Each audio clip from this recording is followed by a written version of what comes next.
जिसका कर्म सोता है वो इंसान हमेशा ही रोता है। ऐसी ही कहानी हम आपको सुनाते हैं। एक बहुत पुरानी कहानी सुनाते हैं हम। एक गांव में दो भाई रात करते थे। दोनों सगे भाई थे। एक अमीर सेठ था और एक काफी ज्यादा गरीब था। तो वो छोटा जो भाई था, गरीब था, वो बड़े भाई के घर में अपने काम किया करता था। जो कुछ भी खाने के लिए देता था या पैसे देता था, उसी से छोटा भाई अपना खर्चा चलाया करता था। एक दिन ऐसा हाल हुआ कि छोटे भाई पूरे गांव की पंगत को बुलाया और भंडारा था उस दिन। तो पूरे गांव की पंगत को बड़े भाई ने बुलाया और सभी को खाना परोसा। छोटा भाई काम कर रहा था, छोटे भाई को भी भूख लगा और छोटा भाई पंगत में जाकर के बैठ गया और बोला कि अब बड़े भाई उसके परस रहे थे, खाना सभी को परस रहे थे। तो बड़े भाई जब खाना सभी को परस रहे थे, पत्तल बांटा जा रहा था, वो बैठ गया पंगत में और उसको पत्तल खाने के लिए उसको नहीं दी। सभी को दे दिया परंतु अपने छोटे भाई को उसने नहीं दिया। तो छोटा भाई सोचा भाई शायद लगता है आज गुस्से में है या पत्तल वगैरह कम होंगे तो इसलिए नहीं दिया होगा। उसने क्या किया, अपना अंगोछा था, अंगोछा निकाल करके बिछा दिया। तो फिर से आए परसने के लिए, फिर भी उसके बड़े भाई ने उसको कुछ भी नहीं परसा। अब वो भूखा ही ऐसे ही वो बोला अब लग रहा भाई गुस्से में है, आज खाना नहीं देंगे। वो वहां से उठता है और घर अपने चला जाता है। तो बीवी कहती है क्या हुआ, आज खाने के लिए कुछ बच्चों को लाए हो नहीं लाए? बोले आज बड़े भाई पता नहीं क्या गुस्से में थे और कुछ दिया ही नहीं। तब तक उनको याद आ गया कि मैं अपना कुदार भूल करके आया हूँ खेत में, जिसको फावड़ा कहते हैं, वो मैं भूल करके आया हूँ खेत में। बड़े भैया लग रहा है इसीलिए गुस्सा है। वो दौड़ते भागते शाम को खेत जाकर के पहुंचा। तो दौड़ते भागते जब खेत जाकर के पहुंचा तो देखा वहां पे बड़े भाई का कर्म जो है वो खेत का घावा खुला हुआ था और वो बांध रहा था। तो छोटे भाई ने देखा, बोले तुम कौन हो? बोला मैं तुम्हारे बड़े भाई का कर्म हूं। बोले अरे तभी तो इनके पास इतना है, मेरा कर्म कहाँ है? तो उस कर्म बड़े भाई के कर्म ने कहा कि तुम्हारा कर्म 7 समुंदर पार टापू पे सो रहा है। 7 समुंदर पार टापू पे सो रहा है, इसीलिए तुम्हें शायद कुछ भी नसीब नहीं हो रहा है, क्योंकि तुम्हारा कर्म जो है वो सो रहा है। अब उसने कहा कोई बात नहीं। वो वहां से चला आया और घर से अपने कर्म को ढूंढने के लिए चल दिया। घर से कर्म ढूंढने के लिए वो चल दिया कि अपने कर्म को जगा के जब मैं लाऊंगा तभी मेरा भाग्य जगेगा। वो 7 समुंदर पर टापू पे चल देता है अपने कर्म को जगाने के लिए, अपने कर्म को जगाने के लिए। अब चलते चलते आगे पहुंचा जब जाकर के, तो एक कुआं राजा खुदवा रहा था। कुआं खुदवा रहा था तो कुएं में से पानी नहीं आ रहा। तो राजा ने जो ब्राह्मण लोग थे, पंडित लोग से, उनसे पूछा, ज्ञानियों से पूछा कि इसका क्या उपाय है, पानी क्यों नहीं आया? तो ब्राह्मणों ने कहा कि संदेश ये कहता है कि आप अपनी लड़की की शादी किसी गरीब के साथ में कर दो और आधी रात का दान कर दो तो इसमें पानी आ जाएगा। तो उसने कहा ऐसा बात है तो कोई मिलेगा तो देखेंगे। अब राजा है तो कह भी ये बात पूरी जनसंख्या में तो नहीं फैला सकता। वो कुआं जो है उसमें पानी नहीं आ रहा था। तब तक इधर से ये जा रहे थे, ये जा रहे थे, तब तक एक बलगद का पीपड़ आधा सूखा हुआ और आधा हरा हुआ, आधा हरा भरा, ये थक गए। उसी के नीचे बैठ करके छोटे भाई आराम करने लग गए और काफी ज्यादा उदास और काफी ज्यादा गुस्से में, काफी ज्यादा गुस्से में। बरगद आधा सूखा हुआ था तो बरगद से आवाज आती है कि अरे छोटे भाई कहाँ जा रहे हो तुम। तो छोटे भाई कहते हैं कि मैं अपने कर्म को जगाने के लिए जा रहा हूँ। तो कहते हैं ये कर्म जगाने जा रहे हो तो मेरे बारे में भी पूछ करके आना, मैं आधा क्यों सूखा हूँ और आधा क्यों हरा हूँ, मेरे बारे में भी पूछ करके आना। बोले ठीक है, तुम्हारे बारे में भी मैं पूछ करके आऊंगा। कर्म वो छोटा भाई वहां से जगता है और चल देता है। आराम करने के बाद में जब उसी राजा जो कुआं खुदवाया था उसमें पानी नहीं आ रहा था, तो उसी कुएं पे पहुंचता है, देखता है कुएं में कि प्यास उसे काफी ज्यादा लगी हुई। वो कुआं के पास पहुंचता है परंतु उसमें पानी नहीं होता है। तो नौकरों से पूछा क्या हुआ, पानी इसमें क्यों नहीं। तो नौकरे ने बताया कि ऐसी ऐसी बात है, जब इसमें अपनी राजा की लड़की की शादी किसी गरीब के साथ में कर देंगे तो इसमें पानी आ जाएगा। तो पूछे तुम कहाँ जा रहे हो। बोले मैं जा रहा हूँ अपने कर्म को जगाने के लिए। तो बोले मेरा भी ये संदेशा है कि इस कुएं में पानी जरूर लाया जाए। ये संदेशा मेरा जाकर के अपने कर्म से जरूर कहना, वो कोई ना कोई उपाय जरूर निकालेगा, कोई ना कोई गरीब जरूर ढूंढ करके।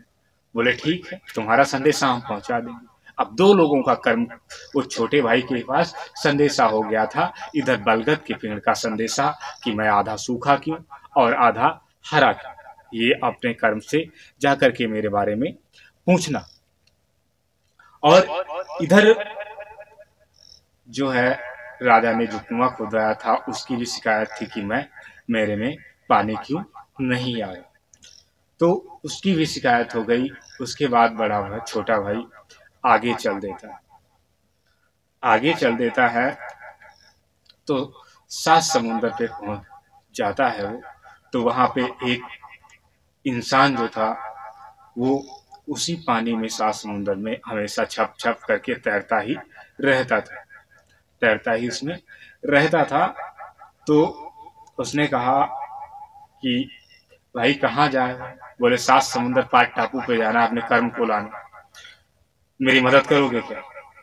बोले हाँ भाई मदद तो तुम्हारी हम कर देंगे, लेकिन हमारे लिए भी पूछ करके आना कि मैं हमेशा चलता क्यों रहता हूँ, हमेशा चलता क्यों रहता हूँ, हमेशा पानी में रहता हूँ, चलता रहता हूँ।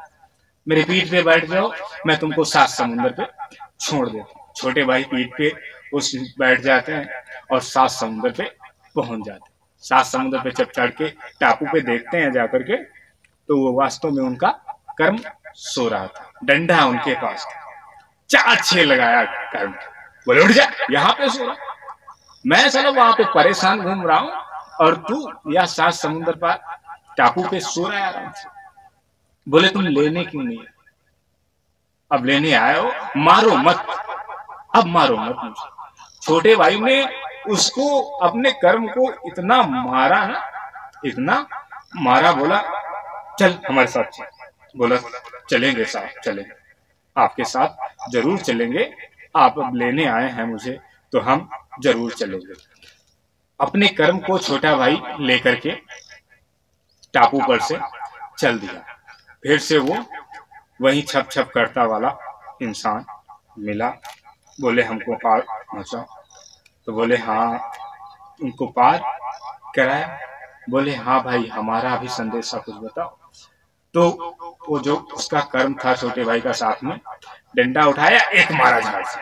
बोला इसका, इसकी समस्या क्या है, इसकी समस्या बताओ, इसकी समस्या क्या है कि ये हमेशा मैं तैरता क्यों रहता हूँ, मेरे गोड़ पैर क्यों चलते रहते हैं। तो उस छोटे भाई के कर्म ने कहा कि इसके पैर में हीरे हैं, इसीलिए इसको एक ऋषि ने, ऋषि जो था वो इसके पैरों में हीरे डाल दिया था। और वो हीरा जो है मछली के पेट से आया हुआ था और एक राजा की लड़की का वो हीरा था। इसके दोनों पैरों में हीरे हैं और हीरों का शराफ है कि हमेशा चलते रहना, इसीलिए ये हमेशा चलता रहे। तो बोले क्या करना इसका उपाय, कैसे ठीक होगा बिना चलने। बोला टांगे इसकी चीर करके हीरे निकालना, ये चलने लग जाएगा। उसने क्या किया, चाकू निकाला और उसकी टांगे चीरी और दोनों हीरे निकाल ली। अब बोला बोला अरे, बोला अब तो दर्द भी ठीक हो गया मेरा, अब तो दर्द भी ठीक हो गया और मैं चलने भी लग गया, अब बहुत अच्छा लगा। ऐसा करो, ये हीरे तुम ले लो, मैं तो ठीक हो गया, बस मुझे कुछ नहीं चाहिए। वो वहां से चला जाता है और छोटा भाई भी यहाँ से आगे चल देता है। चलते चलते उसी राजा के राजमहल में पहुंचता है और उसी कुएं के पास पहुंचता है जिसमें पानी नहीं है। इधर राजा भी वहीं कुएं पे मौजूद था। राजा देखता है इनको, कर्म को उठाता है, अपने छोटा भाई फिर से डंडा उठाता है, कर्म के दो लगाता है। बोला इसके कुएं में पानी क्यों नहीं आया? बोला महाराज इसके कुएं में पानी इसलिए नहीं आया कि क्योंकि ये जो कुआं है इसका चराग है कि जब तक ये राजा अपनी लड़की की शादी किसी के साथ में, गरीब के साथ में और अपनी आधी राज का दान नहीं करेगा तब तक इसके कुएं में पानी नहीं आएगा। तो बोले इससे गरीब को, राजा बोले अपनी लड़की को लेकर के आए और बोला हम आपके ही साथ में शादी कर देते हैं। उसी के साथ में राजा की शादी कर दी, छोटे भाई की शादी कर दी। राजा ने अपनी आधी राजकाज उसको नामे कर दी और वो राजकाज उसके बाद ढोलकी पालकी सजा करके वो छोटा भाई और छोटे भाई का कर्म दोनों बैठ गए। अब सफर करने लग गए। अब धीरे धीरे सफर करने के बाद उसी पीपल के पेड़ के नीचे पहुंच जाते हैं जो आधा सूखा हुआ था और आधा हरा हुआ था। पीपल से फिर से आवाज आती है, कहते हैं छोटे भाई क्या तुम मेरे सवाल का जवाब लेके आए? कर्म उठाया डंडा, फिर से कर्म की अपने मारा दो। बोले इसका समाधान कि ये पीपल आधा सूखा क्यों और आधा हरा क्यों? बोले इसके नीचे एक सर्प रहता है, काला सर्प रहता है और इसके नीचे चांदी से भरे घड़ा है, चांदी से भरा हुआ पैसों से घड़ा एक रखा हुआ और ये सर्प उसकी रखवाली करता है। बोले क्या किया जाए? बोले सबसे पहले इसमें गर्म पानी डाला जाए जिससे वो सर्प मर जाए, उसके बाद इसकी खुदाई करवा लो, ये पीपल फिर से हरा भरा हो जाएगा। उन्होंने, छोटे भाई ने कहा जल्दी से गर्म पानी लेके आओ। नौकर गए, गर्म पानी लेके आए। राजा के नौकर, जो राजा ने नौकर दिए थे अपने छोड़ने जाने के लिए अपनी लड़की की शादी की, वो नौकर गए फटाफट से गर्म पानी करके लाए और उस भाड़ में डाल दिया। वो सर्प मर गया, उसके बाद खुदवा लिया और वो घड़ा अपने पास रख लिया। इधर छोटे भाई जब गांव में एंट्री करते हैं अपने कर्म के साथ में, थोड़ी दूर ही बचा था, तो छोटे भाई ने देखा, छोटे भाई के ने बड़े भाई के नौकरों ने देखा, अरे राजा साहब लग रहा है कोई अपनी रानी पे चढ़ाई करने के लिए आ रहा, कोई चढ़ाई करने के लिए आ रहा। तो बड़े भाई ने कहा अरे ये तो बहुत बड़ा, इसके पास फौज है, लगा ये राजा रुक ही नहीं रहा, आ रहा बढ़ता हुआ। बड़े भाई थोड़ा डरे हुए टाइप में थे। बड़े भाई उसके पास जाकर के पहुंचे, अरे महाराज हमारे पे चढ़ाई मत करो, जो कुछ है मैं दे दूंगा। जब देखा पालकी में जहाँ करके, तो देखा उनके छोटे